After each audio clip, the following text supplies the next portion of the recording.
Bryce Young picked a bad day to have a bad day. You are Locked On Panthers, your daily Carolina Panthers podcast. Part of the Locked On Podcast Network. Your team every day.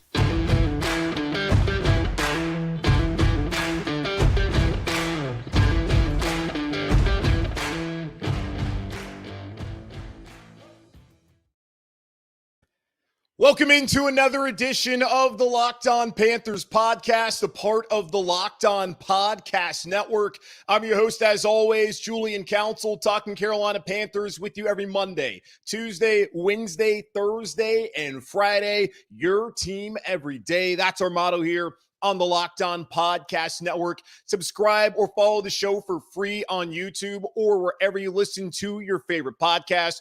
And be sure to follow me, Julian Council, over on Twitter at Julian Council, where I see right now live here on YouTube that someone from Locked On has gone and changed my graphic to that letter that the website's now called. I'm never going to call it that. I'm going to keep calling it Twitter. You can type in twitter.com and get there and then find me at Julian Council and then either at me or DM me to send in your weekly Wednesday mailbag questions, which I'm going to do throughout the rest of the regular season on Wednesdays. Then once we get back to the off season in January, it'll go back to the Friday mailbag, but the weekly Wednesday mailbag here on Locked On Panthers, either at me or DM me over on Twitter at Julian Council. Today's episode of Locked On Panthers is brought to you by LinkedIn. LinkedIn Jobs helps you find the qualified candidates you want to talk to faster. Post your job for free at linkedin.com/LockedOnNFL. That's linkedin.com/LockedOnNFL to post your job for free. Terms and conditions apply. The Carolina Panthers 13, the Indianapolis Colts 27. On Sunday for the Panthers, it was Bryce Young and the terrible, horrible, no good, very bad day. And did Bryce Young pick the worst day to have a bad day? And I see logging on here right now as every game, I'm live about an hour after the game, was promptly 8 o'clock live here on the Locked On Panthers YouTube channel. So important that you subscribe and follow the show so you can always check out the live episodes, or you can just listen back to it on your podcast feeds or watch it over on YouTube. But I always put the link out probably about as soon as the game ends, and I can go back and see all the comments, and people are on fire. And I appreciate everyone that's in here right now. 49 live viewers here around 8:01 on Sunday, November 5th, as the Carolina Panthers fall to 1-7 after that awful game that they just played on Sunday afternoon. And I want to say this. I do not want to make this more than it is. Bryce Young had a bad day. It does not have to be anything more than Bryce Young had a bad day. Now, I understand, and we will discuss the context to why Bryce Young really couldn't afford to have a bad day on this day of all particular days. I totally understand that, and we will discuss that. But really, let's understand, while you may be pretty upset, ready to spit off and fire venom towards Bryce Young and the organization, understand that he had a bad game. That's all it needs to be. He had a bad game. He's a rookie. This was going to happen. He was going to have his ups and downs. Now, did I expect Bryce Young to have a 2-pick-6 game to the same guy? No. As was mentioned by Kevin Harlan on a CBS broadcast, he only had 1 pick-6. Now, the pick-6 he threw at Alabama was at a critical time, as he threw a pick-6 to Keely Ringo, who went down the sidelines, had Kirby Smart jumping this high up in the air, and 41 years of pain and agony and sorrow ended in Athens, Georgia. That's the only time we've seen Bryce Young make that critical mistake, the cardinal sin of football for a quarterback. The only time we've seen that happen. So Bryce Young had a bad day. That's all it needs to be. And Frank Reich really did not want to hear any of the conversation of, oh, hey, you think about putting Andy Dalton there and then having Bryce sit back. What good would that do? How is Bryce going to learn from his mistakes and move forward from this if he's on the sideline and Andy Dalton, who does not have a future here in Carolina, is out there getting meaningful snaps and reps? What sense would that make? It's not going to happen. The organization gave up way too much to go back to Andy Dalton because of a 1-7 start and 1 bad game from Bryce Young. And it's unfortunate because Frank Reich came out and said after the game that the offense took a step backward. No duh, man. The first half was awful. Just putrid. And I'm so sick of watching those kind of performances from the Carolina Panthers offense, but it's something that we've all become accustomed to, and we hope that would get better with Bryce Young, Frank Reich, and this all-star offensive coaching staff that even with the new play caller still ain't good at all. So it's unfortunate to see that. But again, it was a bad game. Now we'll go through the picks. And Bryce Young's overall numbers, 24 for 39, 173 yards, touchdown, 3 interceptions. He was also sacked 4 times, was under constant pressure from the very beginning of the game. No surprise there. Now, the first interception that Bryce Young threw right before the half, that put Indianapolis up 20-3. Bryce was facing some pressure, looked to the left, looked to the right, threw it out to the flat to Chuba Hubbard late, something that you do not do, as was mentioned by Trent Green. Yeah, Trent Green, he was on the broadcast here of Harlan. You can't do that. Throws the ball late, gets intercepted. Terrible decision by Bryce Young. You got to either take the sack or just dirt it there and live to fight another down. But he didn't do that, and it led to 6 points for Indianapolis, plus extra points, 7 points, and had the Panthers down by 17 at the half. The second interception, which is probably really the one that killed them more than the first, considering that the Panthers had a little bit of momentum. They were driving down the field. They had those 2 boneheaded false start penalties that put them in a 3rd and long. Then he finds Hayden Hurst for a 48-yard reception, the longest pass play of the season for the Carolina Panthers. And hey, good to see Hayden Hurst finally involved in the offense as he was the leading receiver as far as yardage goes on Sunday afternoon in the loss. But to have pressure again, up your face, when it's a screenplay. So the offensive line is usually going to allow the rush to come at you. So you have to anticipate that as Bryce, but the rush is in his face. He's not patient enough. He throws the ball, overthrows Miles Sanders. Same guy, takes it back for a pick six. Pressure in his face, but Bryce making a bad throw. Then the third interception, again, pressure up the middle. Recurring theme here on Sunday afternoon. Bryce can't step into the throw, throws it over the middle, which you can't really do. And Hayden Hurst doesn't get the ball, gets intercepted, and that's the game. And really, the Panthers are still in it. About 5.5 minutes left to go, down by 14, trying to make a comeback. But did you really think the Panthers are going to make a comeback in that game at that point in time? It was 20-10 when I thought, okay, here we go. Maybe something can happen here. Positive for the Carolina Panthers. And well, it was Lucy pulling the football away from Charlie Brown and all the Carolina Panthers fans that just had the semblance of hope after last week that, maybe after Atlanta lost today and Tampa lost today, looking at the loss column, the Panthers aren't that far behind. Well, now they're 1-7, and Bryce, yeah, that was bad. So face pressure, but still, you can't throw that ball to the flat to Chuba Hubbard. That's a terrible decision by Bryce. You have to be able to throw a better ball to Miles Sanders or just dirt it. Didn't do that. Another bad decision by Bryce. And then the third one, whatever. A bad throw, bad decision. All 3 of the interceptions on Bryce. But as Frank Reich said, you look at the team effort, wasn't great. The offensive line played like crap once again. And you wonder if he's facing that kind of pressure, does he make those mistakes? Doesn't really matter whether he would have or not, because he did. And that's the situation for the Carolina Panthers. And it feels like every time Bryce Young drops back in this offense this year, he is either evading a sack and running for positive yardage, which he did multiple times again today as he ran for 41 yards, second on the team behind Chuba Hubbard. He's either getting sacked because the O-line didn't protect, or Bryce Young is holding on to the football too long, which is something that he needs to correct. And then occasionally he'll make an outstanding throw like he did last week to Adam Thielen. And then you'll also see the catastrophic play like we saw today with the 2 pick sixes. And you go back before the half against New Orleans, taking 3 points off the board where he fumbled when he should have just thrown the ball away. That basically is every drop back. And for whatever reason, I constantly heard this brought up by Kevin Harlan this afternoon. The Panthers are like the 4th most pass-heavy offense in the NFL as far as pass plays or run plays. They're a terrible passing offense. Why on God's green earth are the Carolina Panthers throwing the ball as much as they are, considering that they cannot protect and they have a quarterback that is known to throw to? And in those situations where the offensive line can't protect, he has no one to throw to, he's making terrible decisions like he did today that cost the Carolina Panthers. You look at the scoreline, 27-13. The defense played well enough to win this football game.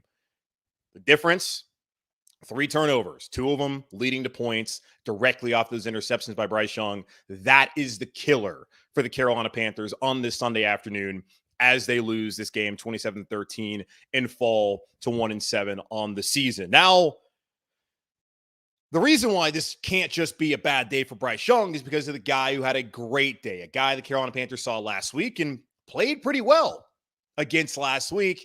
That's why Bryce Young's terrible, horrible, no good, very bad day can't just be seen as a terrible, horrible, no good, very bad day by a lot of people. Not by me, but a lot of people are always going to compare Bryce Young to CJ Stroud. And looking at what CJ did on Sunday, yeah, you know what? It's kind of hard not to blame him. We'll talk about that here in just a moment on Locked On Panthers.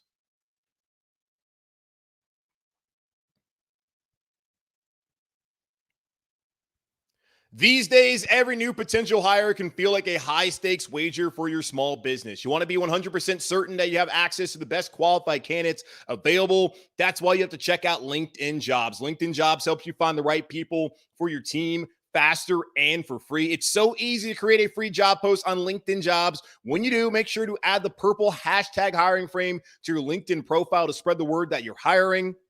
Simple tools like screening questions make it easy to focus on candidates with just the right skills and experience so you can quickly prioritize who you'd like to interview and hire. It's why small businesses rate LinkedIn Jobs #1 in delivering quality hires versus leading competitors. LinkedIn Jobs helps you find the qualified candidates you want to talk to faster. Post your job for free at linkedin.com/lockedonnfl. That's linkedin.com/lockedonnfl to post your job for free. Terms and conditions apply.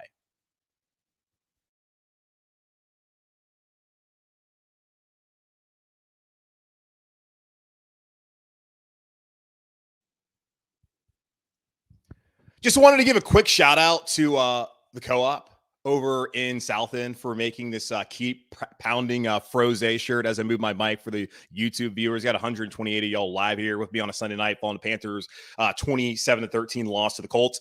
Love anyone that makes these kind of shirts. We have the Keep Pounding Beer shirts that 4001 Yancey makes over there in Loso. Love those because that's how I feel a lot of time watching these games, like in the first half when the offense had 62 yards. Oh my God.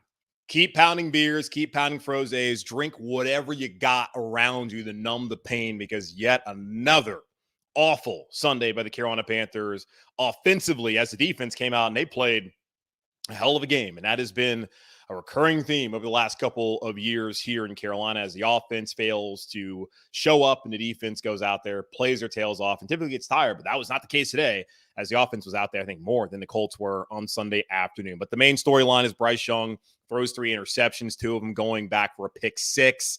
He was 24-39, 173 yards, was also sacked 4 times. Each of those interceptions, he faced pressure up the middle, but still, Bryce can't make that throw out to the flat that late to Chuba Hubbard, which results into a pick 6. Also, the throw to Miles Sanders, understand there's pressure there. Either dirt the ball or you got to sit there calmly and make sure you make that throw to Miles. Can't overthrow it. And the 3rd interception at that point in time, like whatever, the game's over anyways. It was going to be a false hope drive to try and score, kind of like New Orleans on Monday night a couple of weeks ago was. Okay, cool, you scored, but you're not going to win the game anyway. And that's all that drive is really going to be. So Bryce Young has a bad day. But he picks the worst day to have a bad day because CJ Stroud, who the Carolina Panthers saw last week, who has the favorites odds over at FanDuel, or sports betting partner here on Locked On, to be the offensive rookie of the year, which, come on, man. Obviously, that's going to be the case, especially after his performance today against the Tampa Bay Buccaneers in a game I think a lot of people as Panther fans should have been happy to see the result. But unfortunately, the way that the Texans got to the result is likely why you felt a bit of angst going into today. And that angst has been elevated even more after the game that Bryce Young had on Sunday afternoon. As CJ Stroud threw for 470 yards, my God, and 5 touchdowns in a thrilling comeback win versus Baker Mayfield and Tampa Bay Buccaneers.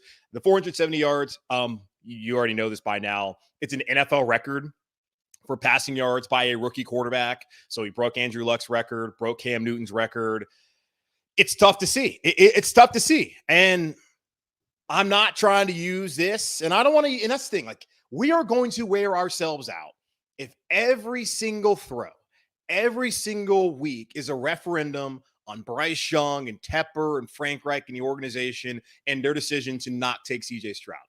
I think it's pretty much said and done at this point in time. We're 8 games into the season. CJ Stroud is having a better rookie season, is going to have a better rookie season than Bryce Young. CJ Stroud and the Texans still have things to play for there in the AFC South, although, it could be getting late early for them as, I guess, really midway through the season, as Jacksonville, Trevor Lawrence, Doug Peterson, they probably the best team in the AFC South. But there's a lot of energy and excitement and hope there in Houston, and rightfully so. As a Panthers fan, you should be frustrated when you see that, knowing that when Frank Reich was asked today by Mike Kay, the Charlotte Observer, a friend of the program, hey, what's the identity of this offense?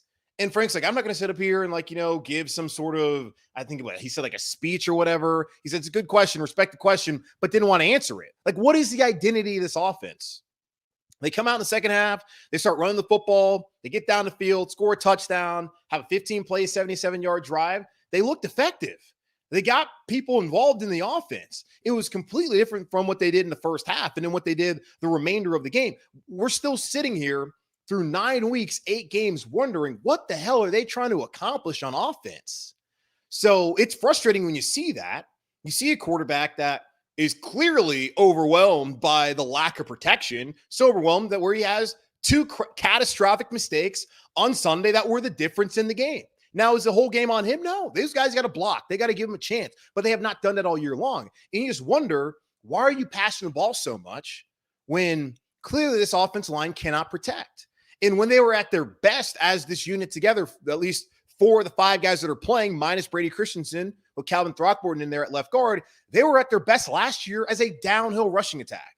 And you put in Chuba Hubbard because you felt like he was better suited to be a part of a downhill rushing attack, but yet you're still dropping back the 4th most out of any team in the NFL compared to the amount of times you're running the football. I just don't understand what they're trying to do.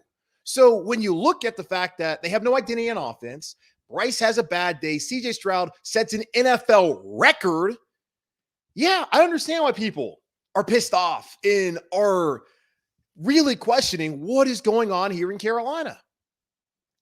You feel good after 1 week. They didn't look good on offense. We talked about it last week. All right. Yeah, they didn't look good, but they got it done when it mattered most. And at that point in time, you hope you can build off of the momentum, go into the next week.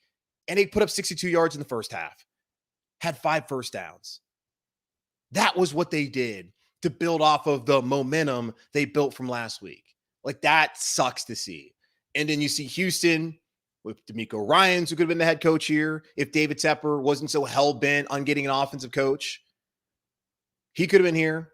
The Panthers could have taken Stroud whether they had D'Amico Ryans or not, but they wanted Bryce Young. And I'm not saying that I'm giving up on Bryce Young, that's time to move off of Bryce Young. I'm just having a conversation that I feel like is worth having today, just looking at the way Bryce played and what happened to CJ Stroud and knowing that these 2 guys forever will be linked. And it was nice for a week to think that, okay, all right, Bryce played well last week, outplayed CJ, Panthers going to win. Maybe we can put that Stroud versus Young stuff to bed for a week. And then Bryce has the worst game of his career at the worst time to have it, just knowing what happened this afternoon down in Houston, Texas. So, yeah, we'll see what happens. It's still, again, only really needs to be Bryce Young had a bad day. We have a long way to go to find out whether the Panthers truly made a mistake. And right now, yeah, it looks like the Panthers truly made a mistake. But let me remind you, though, who's the guy who wanted Bryce Young?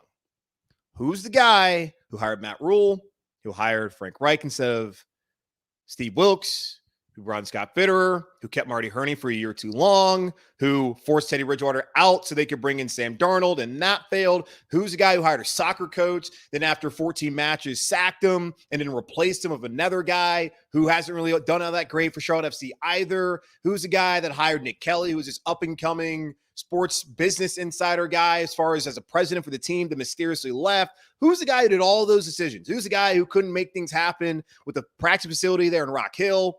It's David Tepper. All the problems the Carolina Panthers have lead back to David Tepper. So you can look at the quarterback decision. You can be upset about it. You can blame Bryce. You can blame the coaching staff. But understand, the guy who shoehorned Bryce Young here in Charlotte is David Tepper.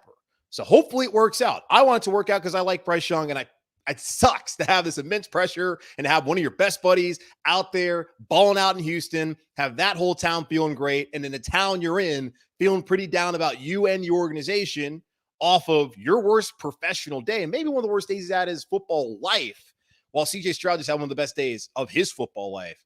simultaneously. So yeah, David Tepper's a problem, y'all. So hopefully Bryce can figure it out. I still think he can be something here in Carolina. I have questions about this staff and the construction of this roster and whether there needs to be an overhaul. But then again, it comes back to, well, damn, if you do that, that means David Tepper has to hire another coach. And he already failed at that once, maybe twice. Damn, David Tepper's got to hire another general manager. He already failed at that. Damn. This guy never gets anything right. So I don't know. Hopefully this one works instead of trying to go and find someone new. But maybe that's what it ends up being. Panthers are 1-7. Bryce had a bad day. CJ had a great day. And here we are once again talking about the Carolina Panthers loss as they fall 27-13 to the Indianapolis Colts on Sunday at Bank of America Stadium. Hey, they got a short week, though. Head up to Chicago. They stink. Maybe the Panthers can win, or maybe it'll be DJ Moore having a big game, and that will be yet another referendum on this organization. But we can get into that later on here on the show. We'll take a quick pause and come back and review the 3 keys to victory. And by the way, the Panthers did not do well with those 3 keys yet again. We'll talk about that here in just a moment on Locked On Panthers.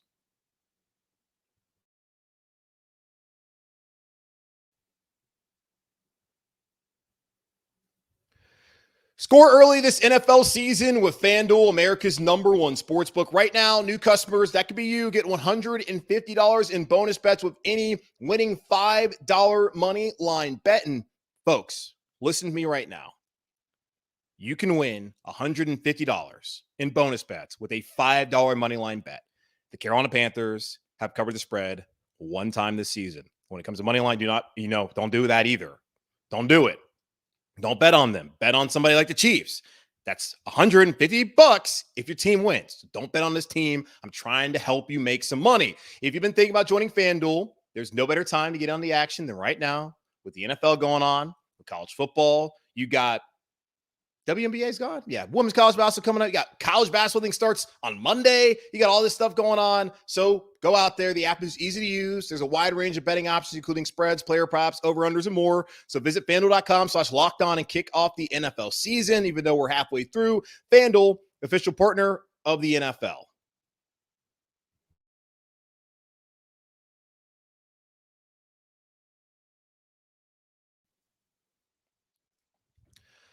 All right, every Friday, I go over my 3 keys of victory for the Carolina Panthers in their upcoming game. There will be no 3 keys of victory this coming week as, we will not have a Friday show for that because it'll be a reaction show. We'll have the crossover for Thursday, so no keys. They don't even do a good job out of them anyway, so...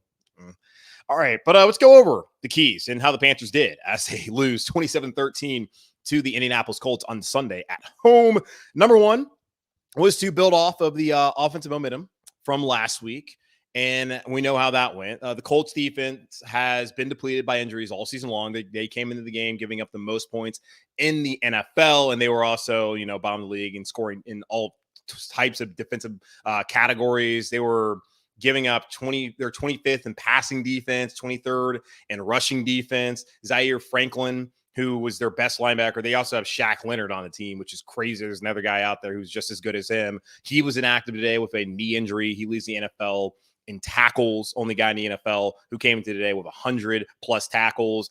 And the Panthers there in the first half had 62 total yards of offense, 29 plays, 2.1 yards per play. Putrid. 5 first downs. They had 8 passing yards. In the NFL, they subtract passing yardage from your, when you get sacked, whatever the sack yardage lost, they subtract that from your passing yardage. So they had 8 passing yards in the first half, even though Bryce Young was 7 of 14 for 35 yards, interception, got sacked 3 times, had a 26.5 rating. So yeah, it's 27 sack yardage there. So that's not great.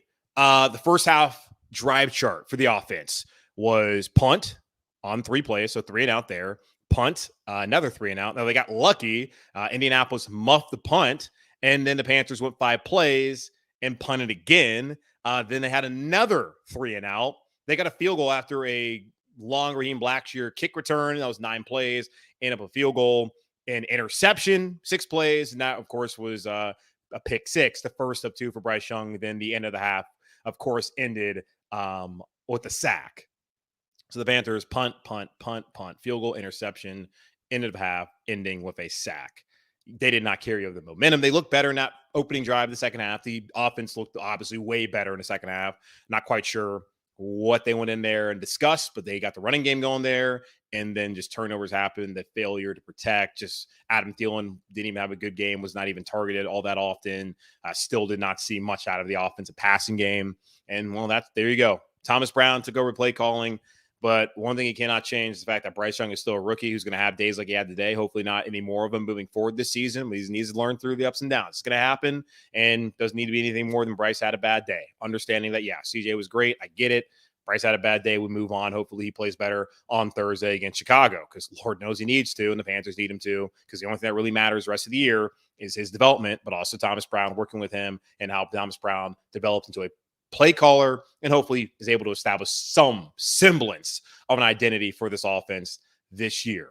But Thomas Brown, he hasn't been able to fix the fact that the offensive line still can't protect, that the running game is hit or miss. The receivers still can't get open. So, yeah, changing play callers has changed so much for the Carolina Panthers over the last 2 weeks. So I hope everyone's happy that this is the case. I thought it was the right decision because you got to do something, and the only thing that really matters is the future. And if Thomas Brown's going to be a play caller eventually, go ahead, let him be play caller. Not going to change the fact that the talent that you have around Bryce Young is terrible and his team's no good. But hey, I guess it made people feel warm and fuzzy for about 10 seconds.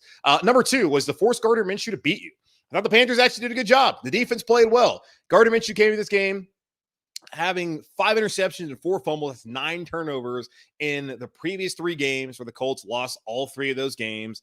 Indianapolis came into the game 9th in the NFL in rushing yards. So it was really stopping Jonathan Taylor and Zach Moss. They also had 12 touchdowns, which was 4th most in the league on the ground. The Panthers, not great against the run. They were 26th against the run. They're allowing 4.7 yards per carry, which was 28th heading into Sunday. Minshew was 17 to 26, 127 yards and a touchdown. Didn't put the ball in harm's way. He was an effective backup quarterback game manager. Like, that's what backups do. What Gardner Minshew did, that's all you ever ask from a backup quarterback.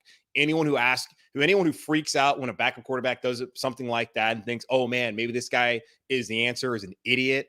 Jonathan Taylor had 18 carries for 47 yards, 2.6 yards per carry.